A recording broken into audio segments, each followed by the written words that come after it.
Hello, my dear students. Welcome you all to my YouTube channel, M. Ahmad Study Circle. This is the part 3 of the chapter The Silver Lining from New Oxford Modern English, Class 8.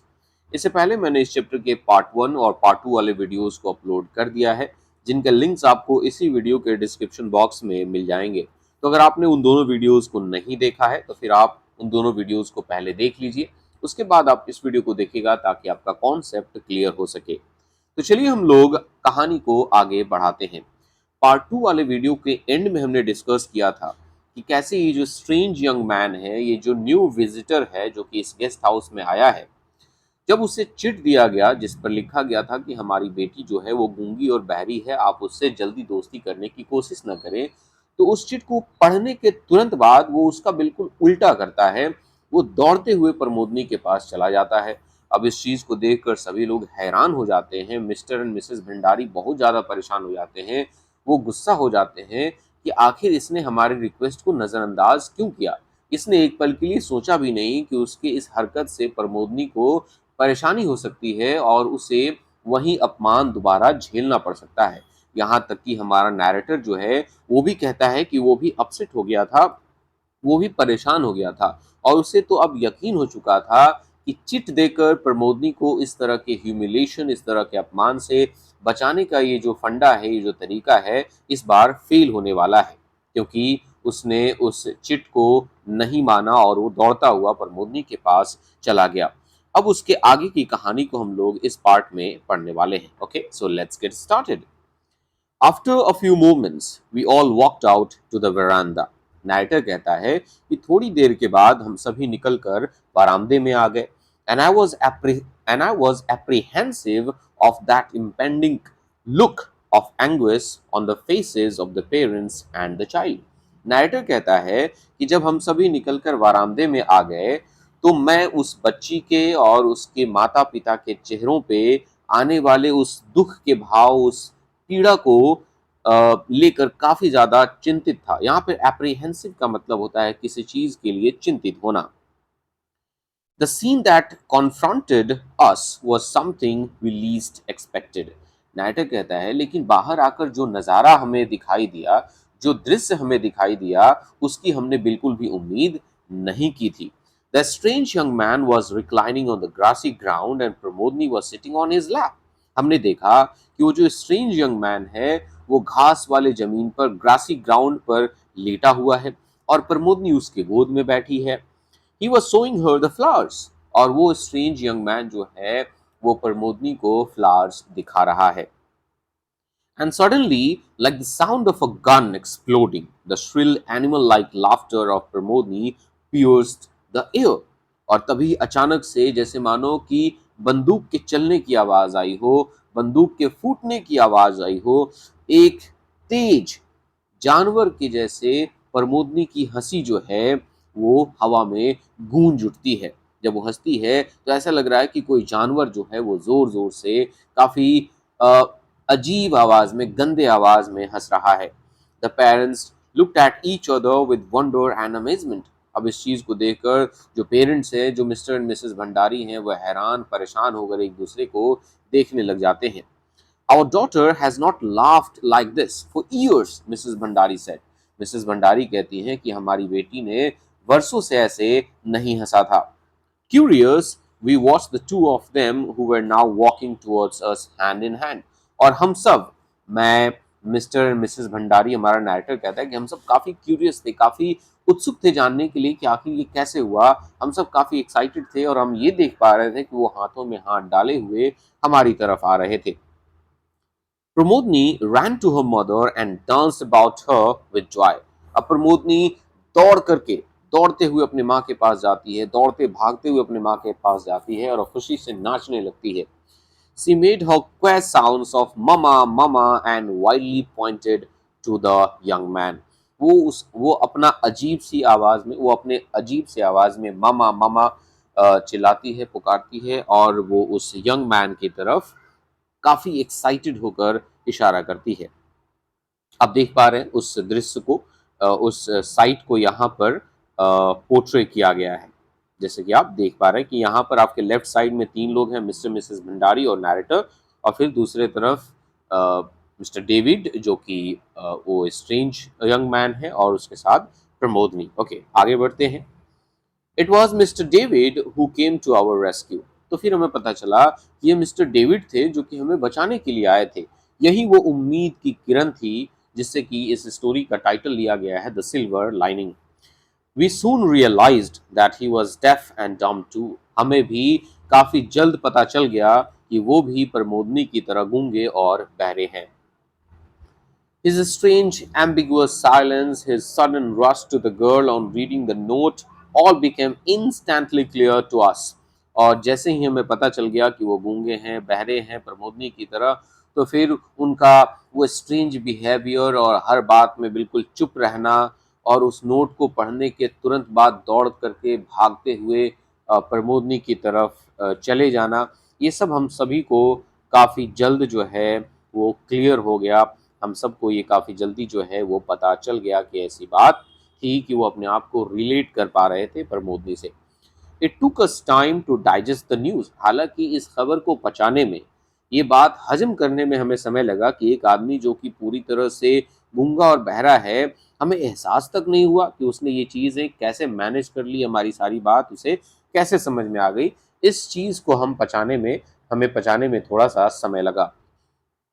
And then both and then both parents broke into incoherent statements of profuse apologies that they had not noticed it earlier.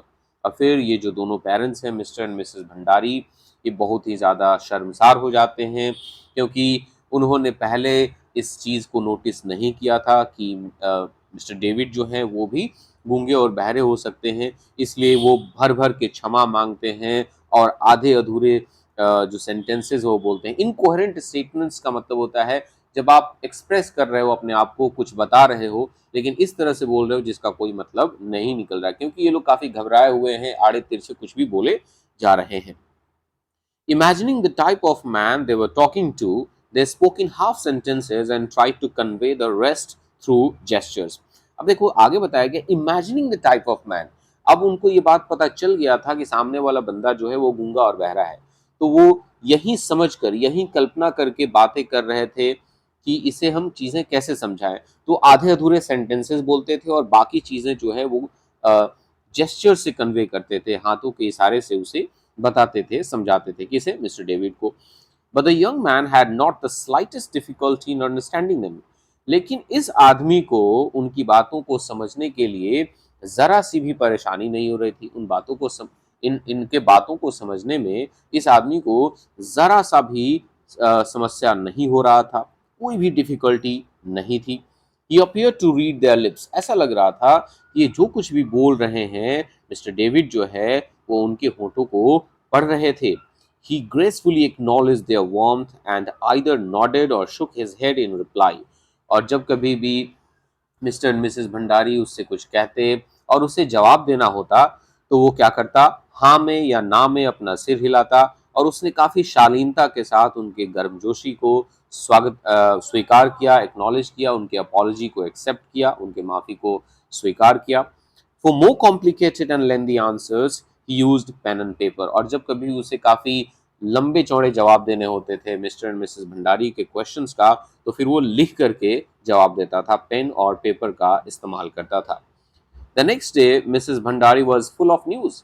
अगले दिन Mrs Bhandari के पास कहने के लिए कई सारी चीजें थी। She talked as she had never talked before. और अब वो इस तरह से बातें कर रही थी जैसे कि उन्होंने पहले कभी बोलकर बातें ही न की हो।